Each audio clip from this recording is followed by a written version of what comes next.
You're listening to 91 Reasons, a journey into the twisted landscape of pop culture. Keep your hands and arms inside the podcast at all times.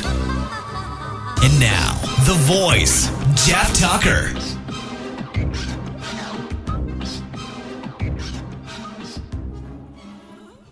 Welcome back to 91 Reasons. I am Jeff Tucker. I am your host. I'm the voice that you hear. Here we go. We're going to continue on. It was weird when I sat down to do this episode. I have a lot of ideas for what I was going to talk about, different topics, different this and that. But it just seems like I always go back to Star Wars. Star Wars just seems to be the running thread of my life. If you listen to the first episode, it was all about Star Wars. It was an hour and a half of mostly good stuff, because most of the stuff in the original versions of Star Wars were fantastic. You know, certainly Return of the Jedi has its problems, but the first two are fantastic movies, and we won't get into that again. But what I will do is get into the knowledge that, or the facts that, as the 80s drew to a close, Star Wars was pretty much dead. The toy line had ended, the cartoons had ended, the Ewoks movies had come and gone as a blip in the pop culture landscape, and there wasn't much going on, and Star Wars was just one of those things. And it was weird in that I think for most of licensing and such, Star Wars represented the pinnacle. You know, here's what a property of a movie. The director gave up his fees for directing the movie, George Lucas, in order to keep the merchandising rights. Everybody at 20th Century Fox thought he was crazy.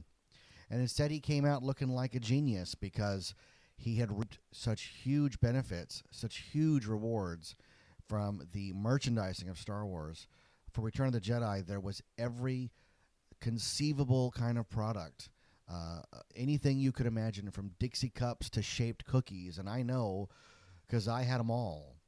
And then it died. It went away. It sort of faded slowly away, you know. I was a member of the Star Wars fan club, and we used to get the Bantha tracks. And then I think that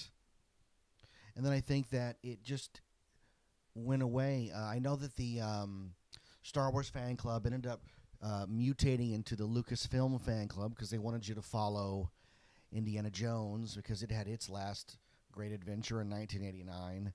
And then after that, it really did fade away, because Lucasfilm didn't put out any product, either Star Wars, Indiana Jones, or anything else other than Radioland Murders and Howard the Duck, Willow, movies that they didn't register on the landscape. They didn't count. You know, after Last Crusade, ILM took over as why Lucasfilm was around. I know that they continued to do work, basically creating Pixar, and there's no denying how important that was as far as film goes. But for the Lucasfilm core brand, and for those of us who lived and died by seeing the Lucasfilm Limited logo in a movie right before the movie started, it was over, and Star Wars was dead. And it was back in the time when a license could die. There weren't really perennial licenses that were around forever. You know, maybe stuff like the Beatles, but not movies. You know, Wizard of Oz is the exception, because Wizard of Oz just is a one of a kind, and every generation latches onto it. But there was not a concentrated effort to keep Star Wars alive past 1990.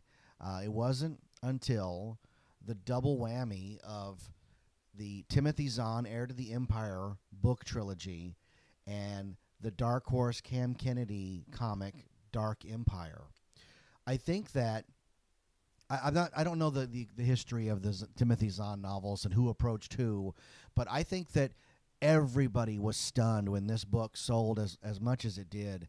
And surprisingly, it was really good. It was like reading a new movie. It was the closest to a sequel we thought we were ever going to get to Return of the Jedi. And the three books are fantastic. You know, if they filmed those as the new movies, we'd all be very happy, because every character gets a little turn of standout, and then the supporting new characters, Admiral Thrawn and Talon Karrde and Mara Jade, who's still in the fandom, all came from the Timothy Zahn novels. And then right on the heels of that was the Dark Empire comic, which was another adventure set after Return of the Jedi, where Luke succumbs to the dark side, or is tempted by the dark side in a plan to overthrow the new clone emperor. It sounds silly, but it's not. And the art was gorgeous, painted, beautiful art. The Return of Boba Fett, those were fantastic. And those two items, I think, are what spurred Star Wars coming back. Because, remember in Starlog, Lucas had this grand idea that Star Wars was going to have 9 movies, and they were all coming. There were going to be 3 before Star Wars and 3 after Jedi, for a total of 9. And we bought it hook, line, and sinker. And then he came back and he amended his statement, saying that, well, there might be 3 more. And he was talking about the 3 prequels, which he had slowly been working on over the years. Or like Clerk said, admit that you told everybody it took a decade to write them, that you really wrote them over the weekend.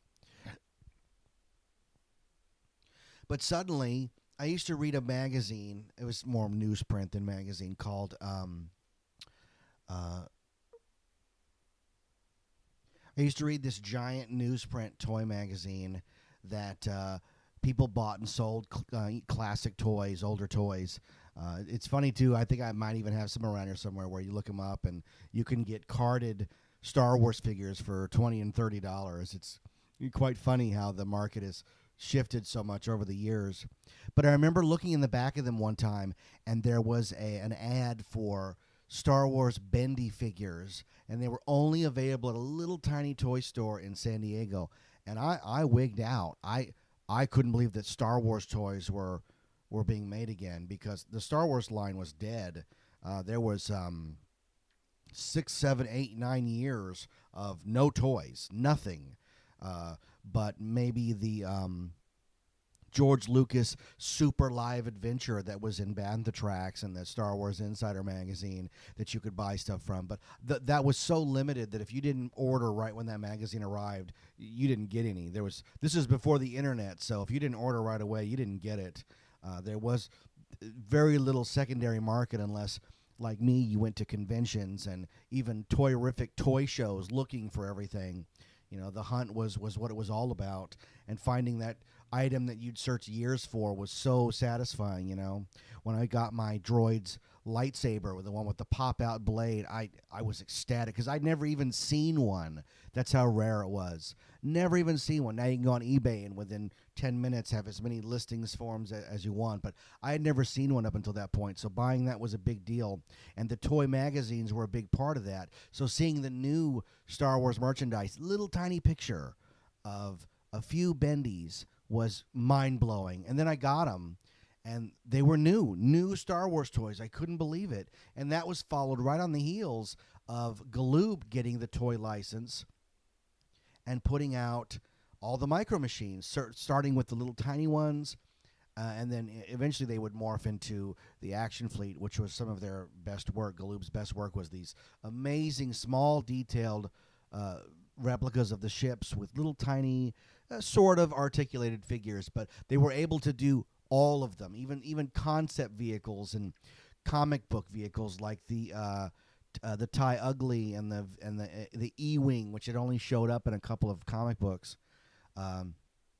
But Star Wars toys had found their way back to the shelves, and they were popular. I mean, the Galoob toys flew off the shelves. Initially, they just put out the 3-packs of the ships, and those sold relatively well. But when they finally put out the play sets of Endor and Tatooine, these were really hard to get. You look at them now and they're laughable because they look so rudimentary. But at the time, these were a big deal, and it culminated in this beautiful, fully circular Death Star that you could flip a switch down and it opened up into Tatooine, which I'm not sure why it didn't open up into the Death Star, but hey, I didn't work for Galoob at the time. And it was still an amazing piece of craftsmanship that had all these moving parts and then could flip back into a globe. So that was cool. So I spent the better part of the early 90s just collecting these weird Star Wars toys and finding Star Wars holograms at the mall and just, all the weird stuff like Star Tours, which opened in 87, kept a little bit of Star Wars alive. They had some toys in the gift shop. Never anything, worth screaming and jumping up and down for. Some PVCs and stuff. But, they wouldn't come out with any toys of the Star Speeder until, just recently they came out with a big one. But it took a long time for them to make toys of the actual ride itself. It was mostly just generic toys. But that's how the 90s were with Star Wars toys. And then in 95, they released the VHS set called the original trilogy, One Last Time. I remember walking into Target and seeing the display of, it was the TV and a VCR, because that's what we had back then. And it was some woman's voice saying, "Star Wars is forever. Star Wars will live with you forever. And here we present One Last Time, the Star Wars trilogy." Now, this was funny because I had bought the Star Wars trilogy on beta, and then I bought it on VHS when I had to succumb and actually break down and buy VHS because they weren't making beta anymore. And then I bought Star Wars on Laserdisc. And then in 95, I bought it again on VHS in the One Last Time box set at Target. And the reason we knew they were doing this One Last Time set was that the special editions were on the way. And we were very excited. The whole fandom was excited because they were going to do something new with Star Wars. It was the same 3 movies, but they were going to come out in the theater again, and that was a big deal because there wasn't a lot of revival theaters or anything playing older movies. Not like there is today. It's funny how today you can find quite a few special events that AMC puts on of older movies, and I try to go to those a lot. I mean, I took the kids to see Last Crusade on the big screen, and we went and saw Back to the Future, and up at the Egyptian, we saw Back to the Future 1, 2, and 3 all together. So hearing that Star Wars was going to be on the big screen was a big deal. And then in 96, in 95, Kenner brought the toys back in conjunction with probably that One Last Time. They brought the toys out, and this was a big deal. Star Wars toys back in the aisle. Now, the first wave of figures were terrible. They were these muscular, they called them the He-Man figures because they were muscular. They didn't look anything like the characters. They were trying to emulate what was popular at the time, and every figure that came out was, every guy was ripped. Every girl had a thin waist. The Princess Leia figure was hideous. They call her monkey-faced Leia. That's a real variation, monkey-faced Princess Leia figure. But I bought them all. This was unbelievable. The first time you went into Target or Toys R Us and you saw those new figures, your mind was blown. The idea that the Star Wars toys were going to come back and they would look different and feel different was amazing because I had them all. I had an entire collection of Kenner figures from the original line. Had them all, even the hard-to-get Europe-only Yak Face and Anakin Skywalker. I had them all, Blue Snaggletooth, you name it. And here they were out again. I couldn't believe it. And there was the Land Speeder was retooled. It kind of looked like the old one, but it looked a little better. The X-Wing was out. It was the same ship. TIE Fighter. Fantastic. All in this beautiful Darth Vader red packaging. So that was pretty cool. And it showed that Star Wars was back. People were buying a videotape of a movie they already had, updated versions of toys they already had. And then in 96, Lucasfilm had this brilliant idea to do an entire marketing campaign for a Star Wars movie with everything but the movie. So they didn't have a movie called Shadows of the Empire. But you would have been hard-pressed to figure that out because there was an N64 video game, a comic book series, a novel, a toy line, Micro Machines, high-end statues from Applause. Hysterical. Shadows of the Empire, this little story that took place between Empire and Jedi. I collected a lot of it because that's what you collected. It was new. It was new characters. This new guy, Shizor, and and Luke Skywalker dressed up as a guard of some sort, and Chewbacca dressed as a bounty hunter. They were really silly stuff, but it was what was out, so you had to buy it. That's how you supported your habit, your Star Wars habit. But it was just a precursor, because 97 finally saw the return of Star Wars in a big way. The special editions came out. Star Wars led the pack. And here's a movie that everybody owned. Everybody knew backwards and forwards. And when it was re-released, it made $100 million at the box office. Over $100 million. Which is always the blockbuster target for movies. I think nowadays it's $200 million. But back then, $100 million was not chump change. And for a movie that everybody owned, it was a big deal. So that same year, my wife and I had our first child, and we named him Luke Skywalker. It was a big deal. And he was born like right before Star Wars hit theaters. So we even had the news want to do a story on us, but I don't think it ever worked out, because this is back before cell phones. And if you weren't at home all day to get the phone call, you didn't get the phone call. There was an idea that when you were out, and that really doesn't apply anymore. When you're never really out, and you don't call places anymore. You call people. You used to call places, ask for people, and now you call people and ask where they're at. So we've flip-flopped that. But Star Wars came out, and the first one is not bad. There are some changes that are stupid. Greedo and Han and who shot first. That's just such a dumb argument. If Greedo shoots first and misses, he's a really bad shot. But also it changes Han's character. We liked Han because he's a scoundrel, because he doesn't play by the rules. The reason that scene plays so well is that Han just shoots this guy. This guy comes and he's going to bring him in, and Han says, "You're not going to bring me in." And he just shoots him. And then he flips a coin to the bartender and says, "Sorry about the mess." And that's the most incredible way to set up a character, because at that moment, we know everything there is to know about this guy. So if you change it and you try to soften him, it doesn't work. It goes against how we like the character. It changes the intent. So that's so dumb.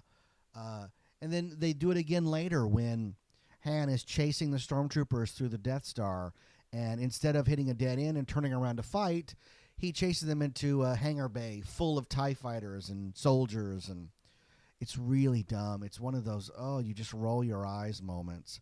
But it was worth it, because those two moments aside, the rest of the movie looked good. The dog fights at the end are amazing. The ships look better than they ever have.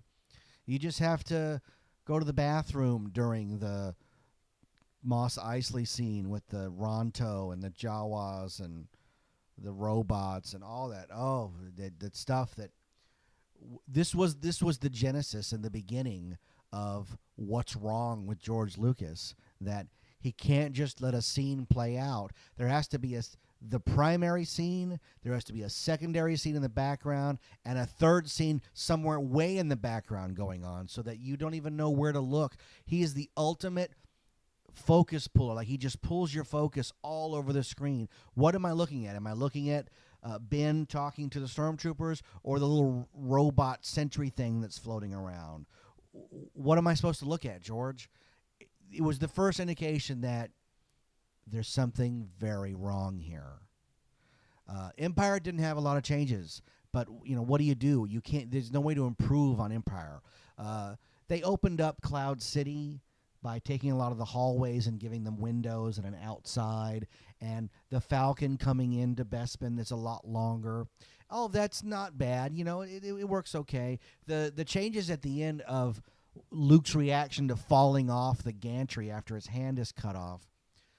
There's so many versions of it. I'm not even sure what came with what.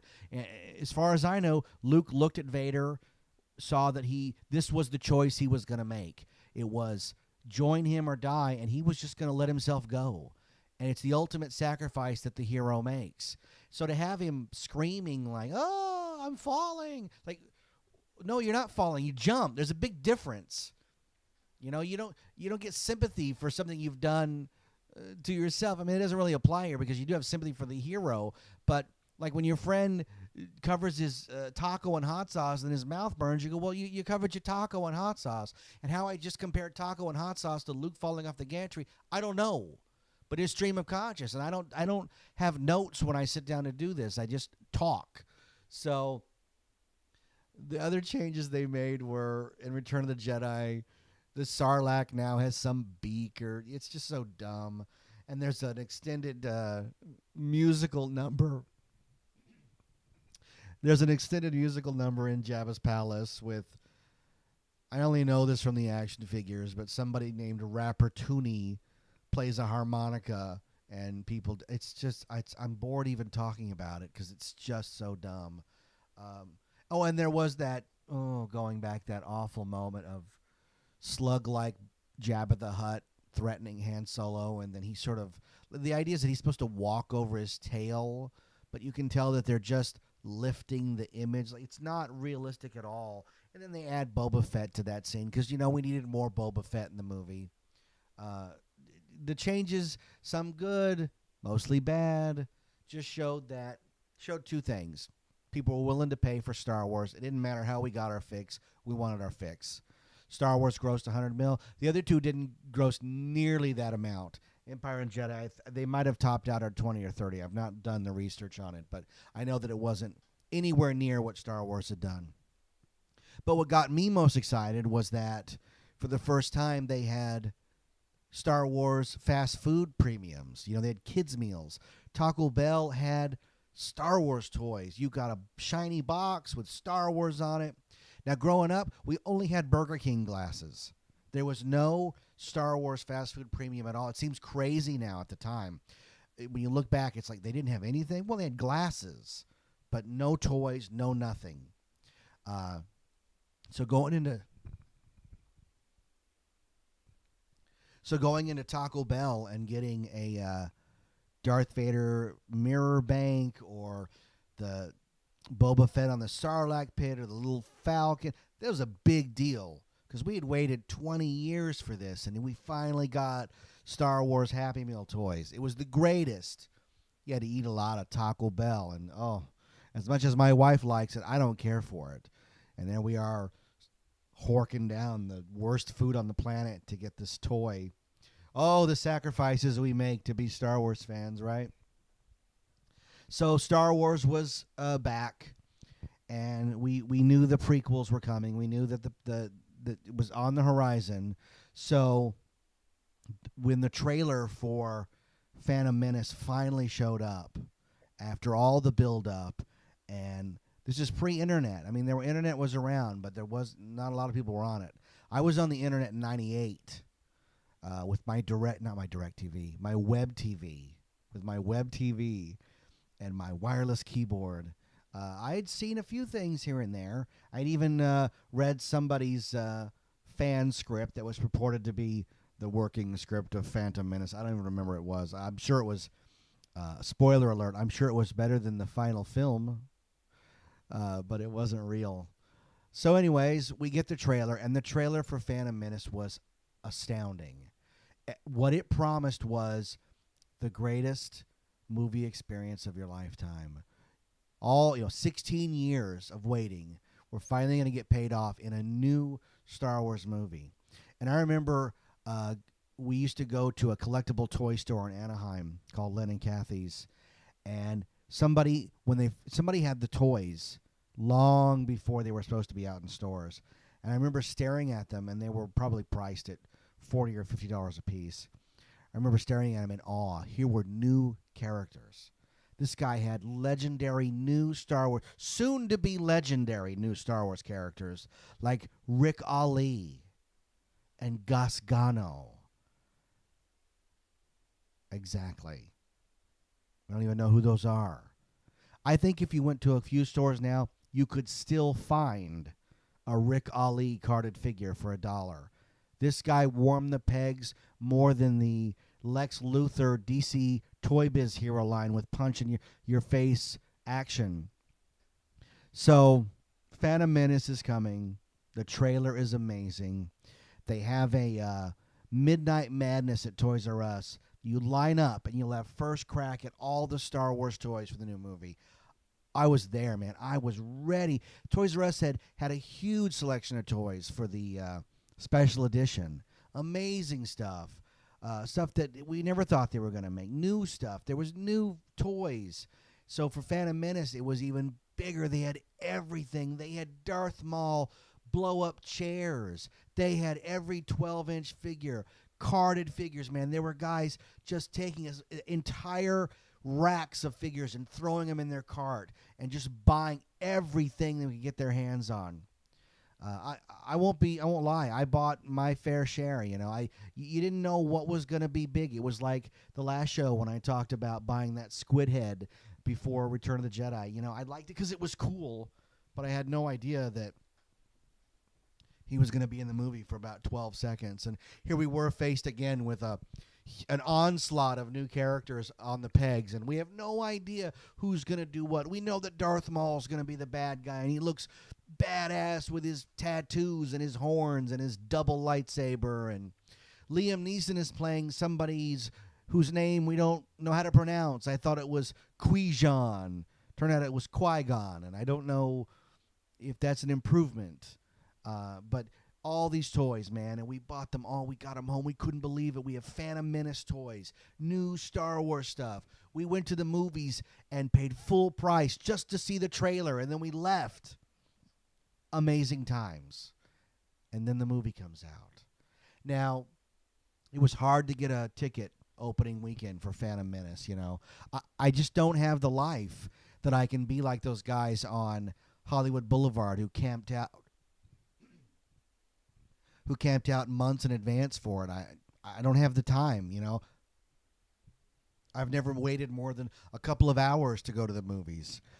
But we managed to get opening day tickets for Phantom Menace at the Irvine Spectrum for 10:30 at night. So we had all day to stay away from everybody so that the movie didn't get spoiled. Rachel and I went down to the Spectrum.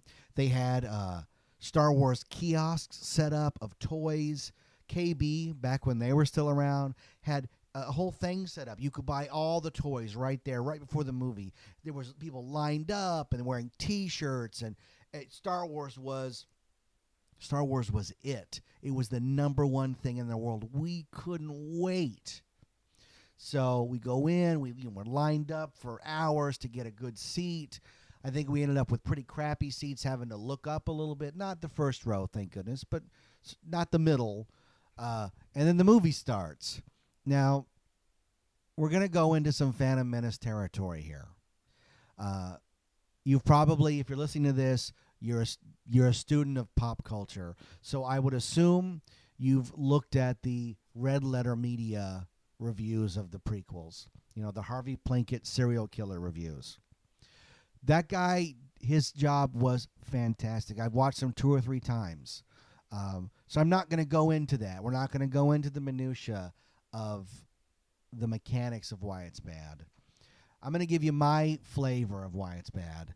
And sometimes it'll overlap with the Plinkett reviews, and sometimes it has nothing to do with it because he's doing a video review with humor. It's very good, I give much respect to that guy. It's a brilliant analysis of those movies. So, Star Wars opens, Phantom Menace, and the crawl goes up, and it's not anything that you want to see. It's talking about commerce and trade routes. And I think that was the first inkling that I had grown up and that maybe this wasn't going to be the greatest movie experience of my life. Maybe that had already passed. Maybe Star Wars should have stayed dead. The movie starts, and it doesn't get any better. In fact, it gets worse. It gets worse from a movie that opens with no action and just people talking to each other, or in the case of the Neimoidians, avoiding talking to the Jedi. There's no confrontation.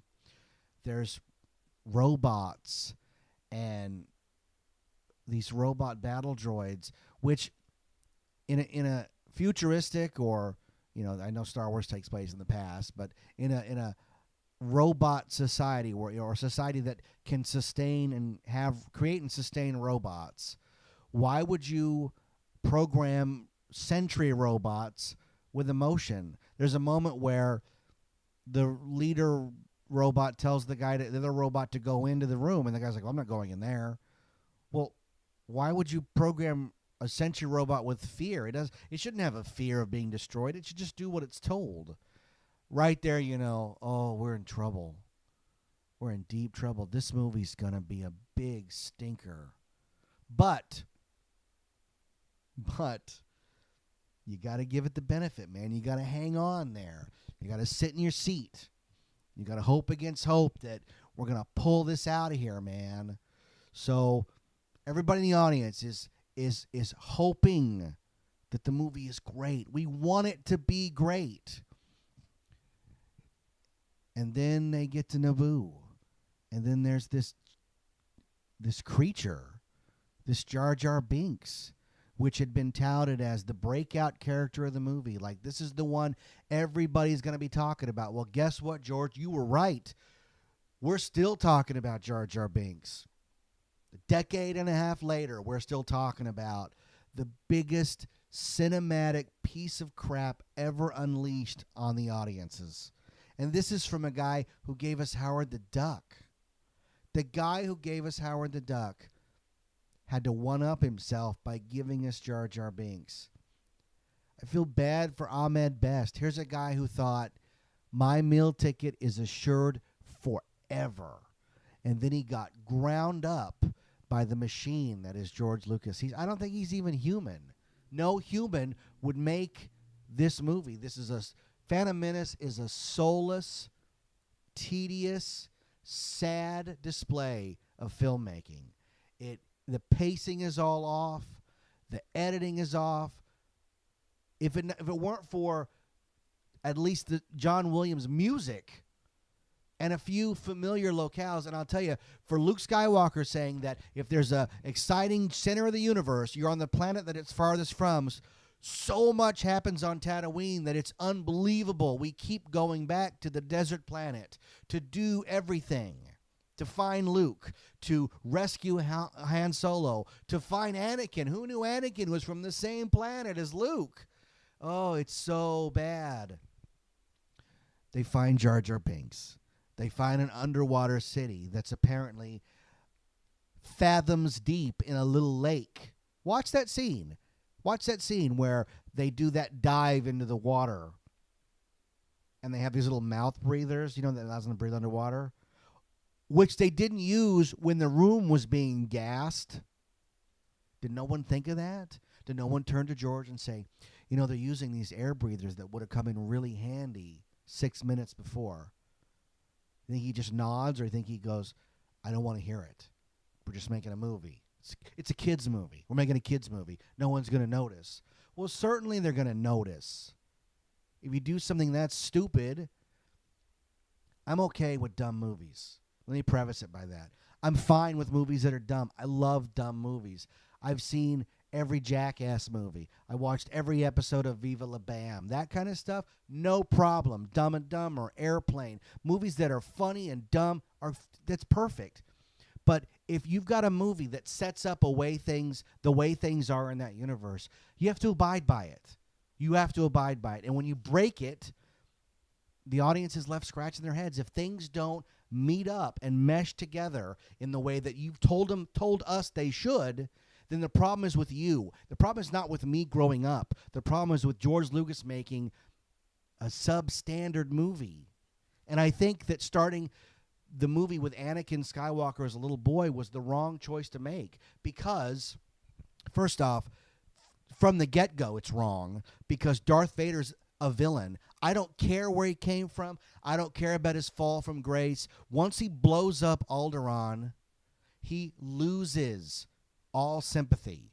He is committed beyond genocide. There's no redemption in my book.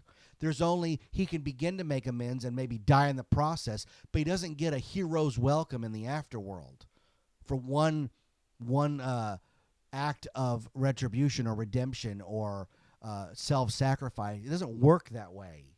It does not work that way. So starting off and showing him as a little kid is frustrating because I don't like him. From scene 1 when he says, "Are you an angel?" I hate this character. I know he's going to grow up to be Hitler. I know he's going to grow up and be so bad that his own children have to be taken away from him. Talk about protective services. This is a bad guy. So unless you're going to show him during the pod race cheating and causing the deaths of people and showing where this evil came from, I'm not interested.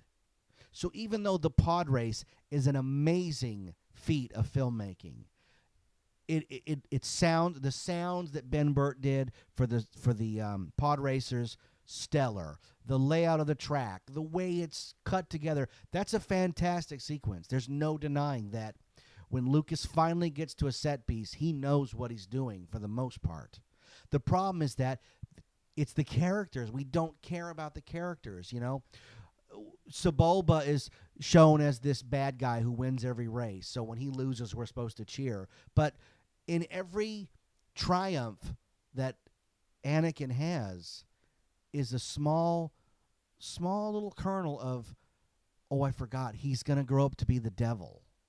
You know, this would be like making a movie of Lee Harvey Oswald and showing him as a young child skipping and playing jacks. Do we care? Do we want this guy to be human? No, we don't. He's a monster. You know, Thomas Harris did the same thing with Hannibal Lecter. He had to go back and add all this backstory of why he's the way. We don't care. It doesn't matter. Nothing's going to justify the evil that we have seen Darth Vader, Hannibal Lecter, Lee Harvey Oswald do. Nothing. Nothing redeems that. No matter how awful your childhood was, if you grew up to murder somebody, no redemption. You don't get to tell the judge why I didn't have a birthday cake because nobody cares. So Anakin is shown as this little jerk off who's got a bomb in his head because he's a slave or whatever it is. And his mom has broken English and talks sort of half-heartedly to Qui-Gon about how Anakin doesn't have a father. This is another huge red flag that goes up in the audience. Goes up with me. Can't speak for some of the dummies in the crowd who were just there to, see special effects. But that sequence where she admits that Anakin has no father is mind-boggling. But it's nothing.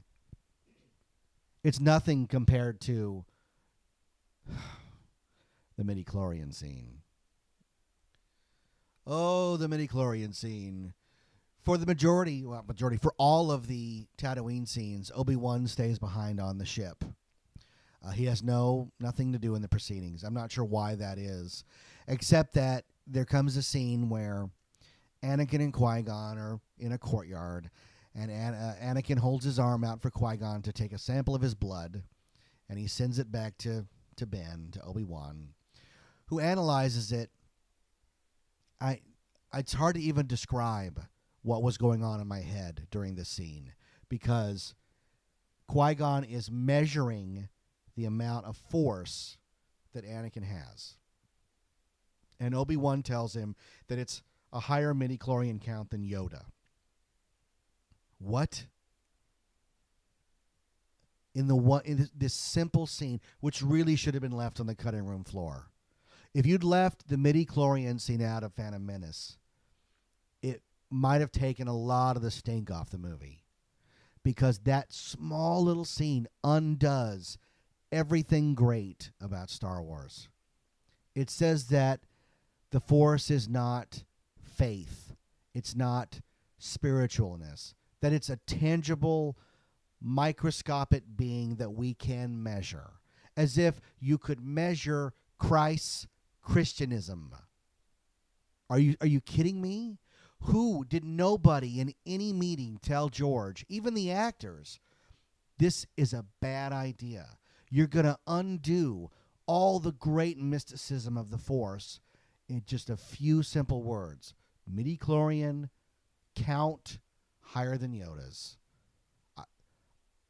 I was stunned. I knew right then, it's weird, I knew right then I was going to see Phantom Menace again on the big screen because I could not believe what I was looking at.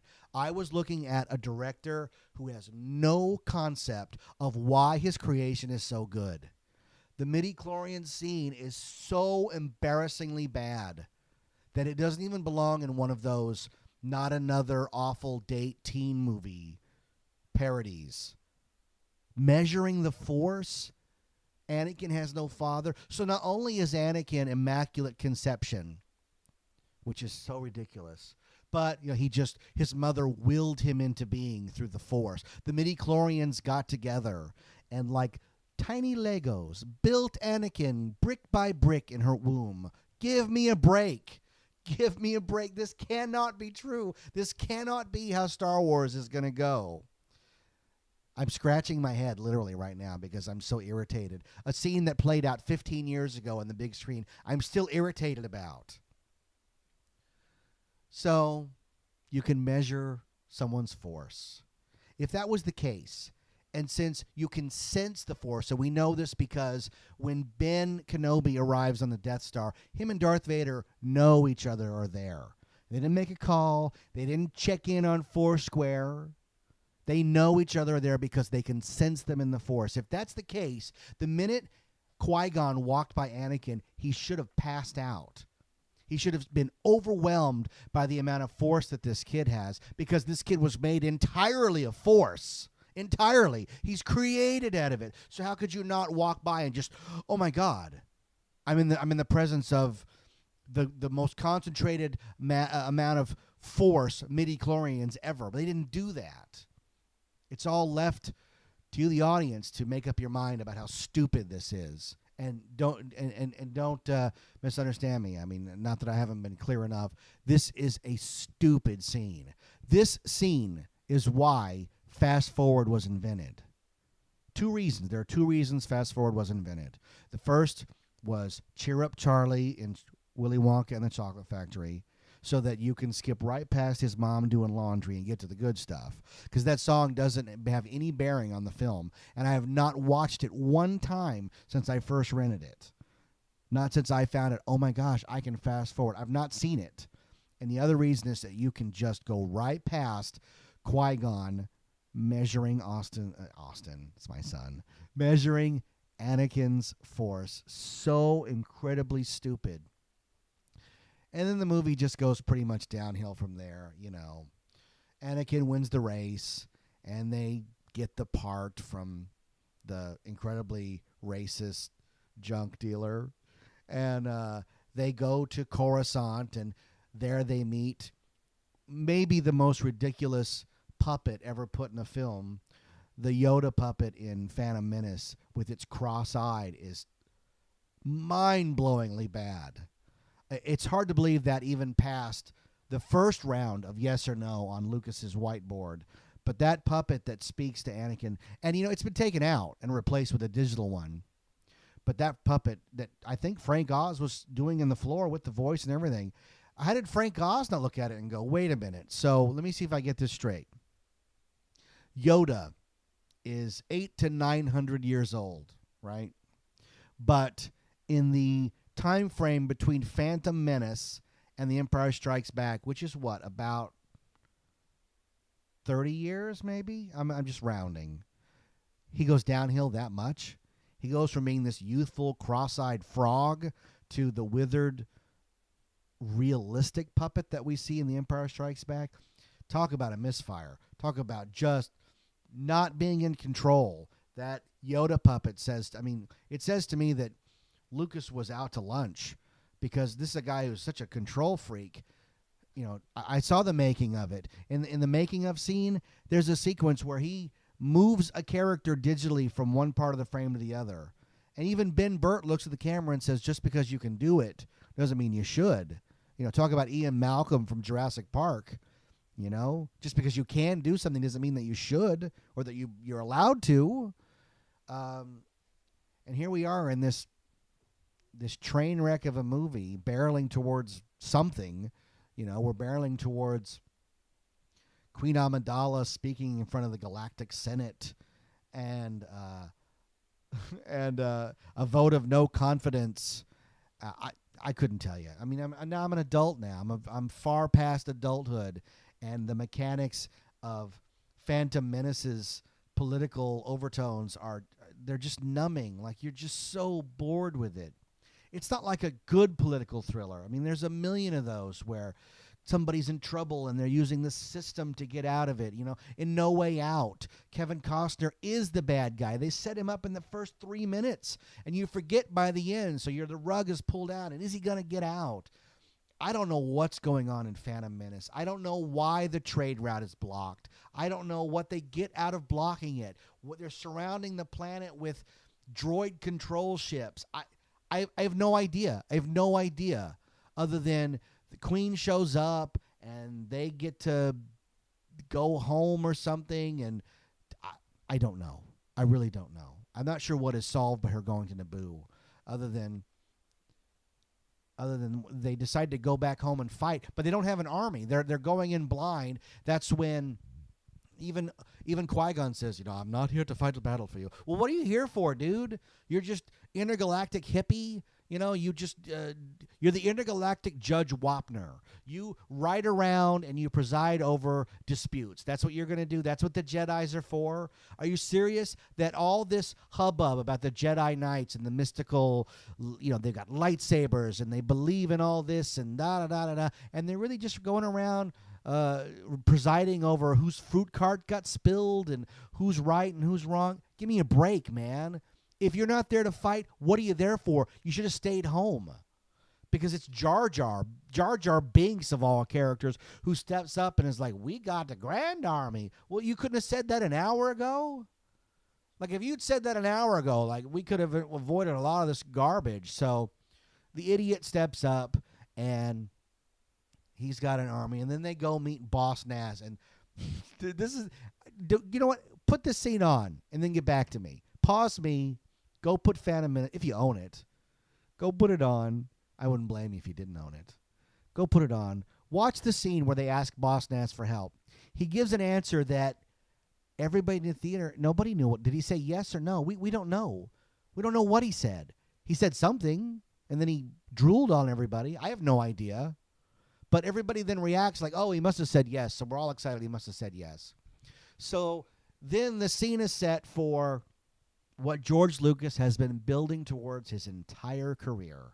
An entire battle with no humans. No actors, no humans.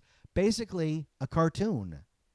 The computer-generated rabbit things are going to fight the computer-generated robot things. And it's played out like you see sometimes in movies the Civil War is played out, where one army shows up, the other army shows up. Everybody gives each other time to set up. Like, you need more time? I need more time. All right, we're going to set these over here. All right, we're going to set this over here. And then we're going to set this over here. And then the robots are going to come out, and they're going to accordion out, and they're going to, like, if you were the Gungans and these guys had violated your planet, why do you just sit there and let them get ready for war?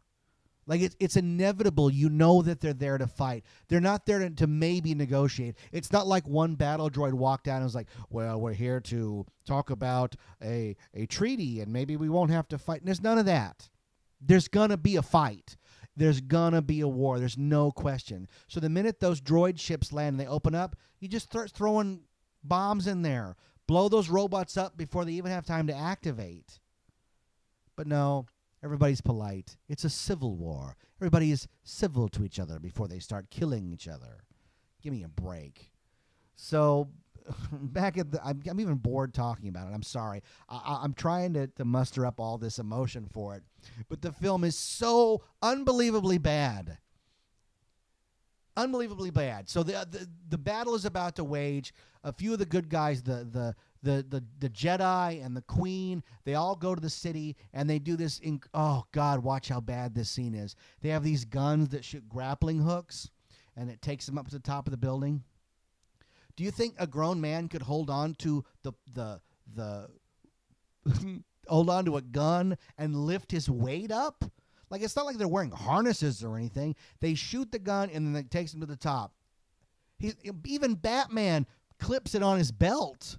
But no, these guys know how to do it by holding onto a gun. I don't know. And then they get in and they get attacked. They get, there's these destroyer rolling droid things, and it's the good guys are winning, the bad guys are winning, and then suddenly there's guns in the throne, and that's how they win. Let's say that again. The reason Amidala is able to overtake the Viceroy is because there are guns hidden in the throne. We've not seen this before. There's no scene early in the movie where they show her touching a keypad and arming the throne or stashing the guns in. They save the day by means which we've never seen, we the audience. This is lazy filmmaking. The greatest action movies, the greatest movies where it looks like the hero is down to his last whatever. Look at Die Hard. He's down to 2 bullets. 1 bullet, 2 bullets, and all he sees is the gun and a roll of tape. So that when he walks out, you're not surprised. You're delighted when he has the gun taped to his back. This is how you write. This is how good action-adventure, drama, intrigue is written. You show something, and then when the hero uses it, you go, oh, I remember that. Yes. Marty McFly doesn't go back in time because suddenly there's a lightning storm. We know how he's going to get back because we're let in on it. We're along for the ride. The drama comes from all that happens after that. So when the queen pulls guns out of the throne, we're not impressed. We're like, oh, hidden guns. How great. So they capture the Viceroy. The Battle of Naboo rages on. And then there's a space battle going on at the same time. Like it's everything but the kitchen sink at the end of Phantom Menace. And all led by a precocious young child in a fighter jet, a fighter spacecraft, with no skill. He says, let's try spinning. That's a good thing. Like he's not even paying attention to the outside and trying to evade using calculated skill or risking this. He's just arbitrary. It'd be like me getting in the car and accidentally driving to Disneyland, which would have been my destination in the first place. I don't understand. So then the ship crashes into the droid control ship, and we're left kind of, there's a real moment, because I thought they were surrounded by a shield, but I guess the shield doesn't count for the ships, only laser blasts. But that's never told to us. It's another moment of, I'm not impressed because I was never told. If there had been a point like in Return of the Jedi, the Falcon and the Rebel crew, they can't attack the Death Star because the shields are up. And Lando makes a big deal of all Akbar and Lando are like, all craft pull up. The shields are still up, and they have to veer up because they're going to crash into it. They don't even get to attack the Death Star until Han blows up the shield generator. So how is it that Anakin is able to fly into the droid control ship with the shields up? This is the ultimate weakness. He just flies right in, and he shoots directly into the ship's core, and then he flies out. What? Oh, God, it's so bad. It's so illogical, and that's why it's so bad. If all of this had been set up in dialogue or in action before it's used as a plot device, all would have been forgiven. It would have been great if somebody had taken that Phantom Menace script and polished the crap out of it and like, we're going to tweak this and do a foreshadow here and set this up here. But instead, none of that happened. It's just a series of unrelated events strung together with clunky dialogue. That's really all it is, because nothing is set up. Luke blows up the Death Star because we know he's going for the thermal exhaust port. It's not something he just thinks of while he's out there. He even turns off his targeting computer to show that he's going to do it by faith alone. Anakin blows up the droid control ship by accident. The war is won by accident. He blows up one and all the droids on the surface fall. This is the worst fought battle ever. And the kicker to all of it, now the Neimoidians have invaded Naboo. They have sent all of the Naboo residents to concentration camps. It's in the dialogue. It's in the dialogue that they're even planning to go find the underwater villages that the Gungans live in and enslave them too in some sort of, who knows, concentration camp. Because there's nobody in Naboo. There's no people. It's only robots walking around, even robot chairs. There's no people at all. And so when they finally capture him, Captain Panaka has the greatest line of dialogue ever. He tells the Viceroy, "You can kiss your trade franchise goodbye." Are you kidding me? The guy has enslaved your planet. He's invaded you. You don't smack him. You don't punch him in the face. You don't shoot him and tell everybody he was trying to escape. You tell him his trade franchise? What are you even talking about? This is mind-bogglingly bad. His trade franchise? That's what you tell the big villain of the piece? His trade franchise. Oh, I swear, in the theater that night, my mind was swimming. It's not even that it's bad. It's how bad it is. It's how many levels of awfulness we're having to dig through to even find a shred of reason to like this movie. You talk to... I'm not talking... If you're talking to Star Wars fans, and not the ones who love everything George Lucas craps out, but if you're talking about people who really are passionate about Star Wars, and as you can tell by the hour that I've almost talked about a single film, I'm not even going to have time to get to the Clones or Revenge of the Sith the way I'm going on this, but people who are passionate about Star Wars, but also look at it through a film lens, like how does it play as a movie? Not just how does it sell toys or how does it sell a kid's meal. And for Phantom Menace, they rolled it out, man. To get all the toys, you had to go to Taco Bell, Kentucky Fried Chicken, and Pizza Hut. And I know because I did. I got all the toys. I got all the cup toppers. I got the Frisbee that was supposed to be a chicken lid. I mean, give me a break. I bought all this crap. And then the movie comes out, and it's so bad. But if you have people who go, well, the pod race and the lightsaber battle were good, that doesn't make a movie. That's a highlight reel. That's a YouTube video. That's not a movie. Look at the battle the lightsaber battle in Star Wars between Obi-Wan and Darth. There's real weight to that. Even though they're not doing anything spectacular, they're not flipping around, we get that there's a history between these two, and that's why the battle is interesting. In Phantom Menace, it's just flips and dives in this huge generator complex. And if you look at the outside shots of the castle, I'm not even sure where this exists. This is like inside the TARDIS because it's much bigger on the inside than it is on the outside. And Darth Maul, yeah, he's a cool character, and he's got that double saber. And then he kills Qui-Gon. And even then, even that close to the end of the movie, after the head-scratching moments we've had, and there have been so many of them, even at that moment, I thought to myself, Lucas can be a genius sometimes, because the shield doors that open and close that allow entrance to the final scene where Qui-Gon is killed, they're really amazing because they allow Obi-Wan to get stuck behind a door with Darth Maul on the other side. And when this moment happens, when those doors close and Obi-Wan has to stop, I thought, oh, good. Here's what we're going to get. He's found a way to have two characters who, in any other circumstance, would never speak to each other. They're just, from the get-go, enemies. And they're just going to fight till somebody's dead. But now they can't fight. There's a door between them. So why not take that moment and have a conversation? Why doesn't Obi-Wan say, who are you? Why are you doing this?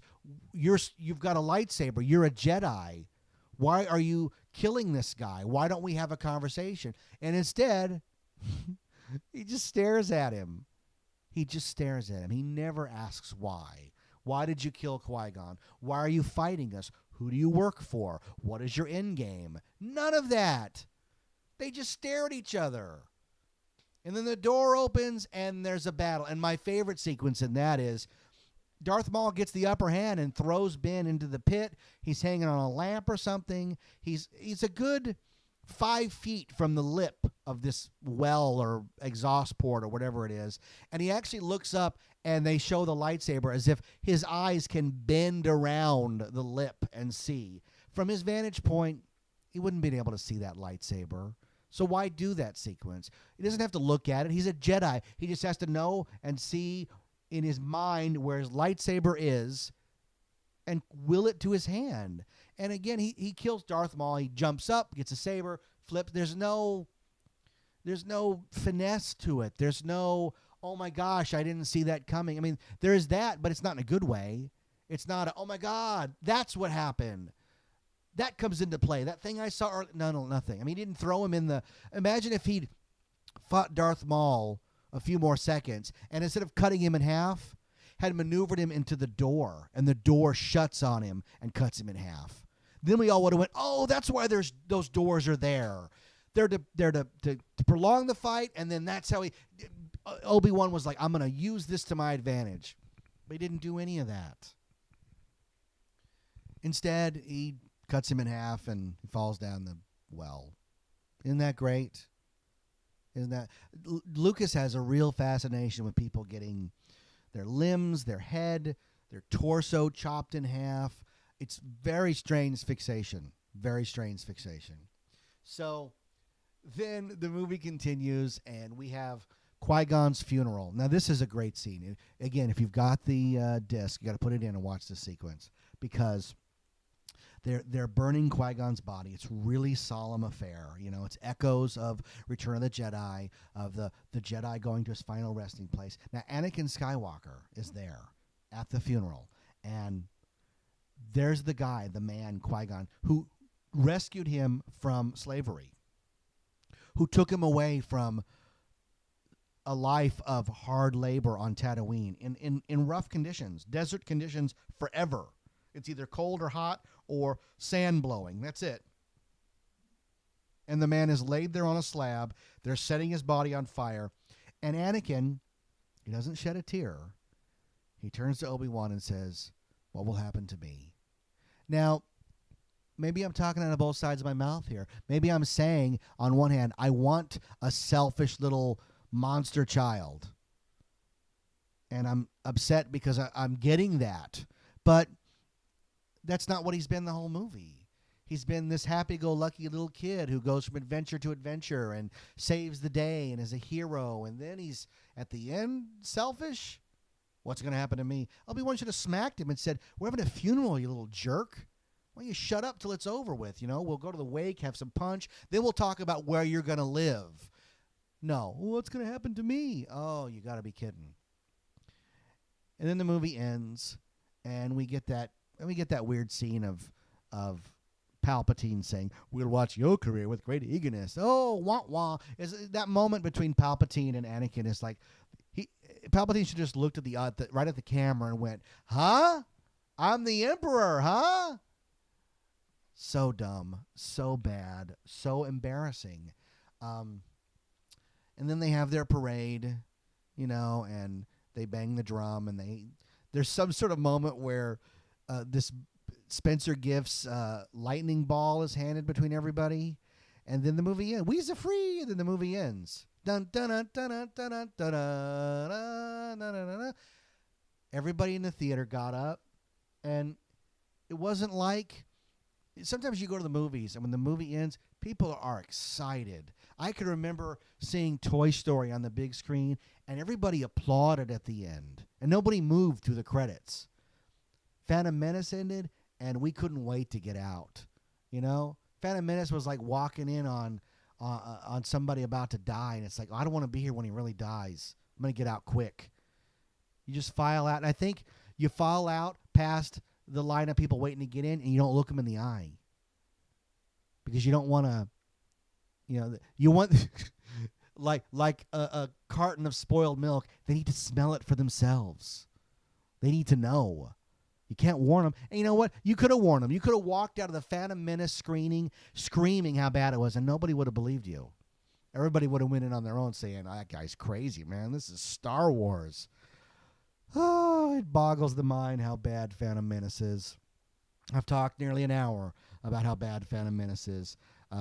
As you can tell, I'm losing my voice again. This is what I do. I talk until my voice is gone, because that's how much I care about this. So I'm going to wrap it up by saying I hope you enjoyed it. Another episode in a week. I'll continue with the Star Wars rants. We'll check in with Attack of the Clones, and I'll give you a little preview.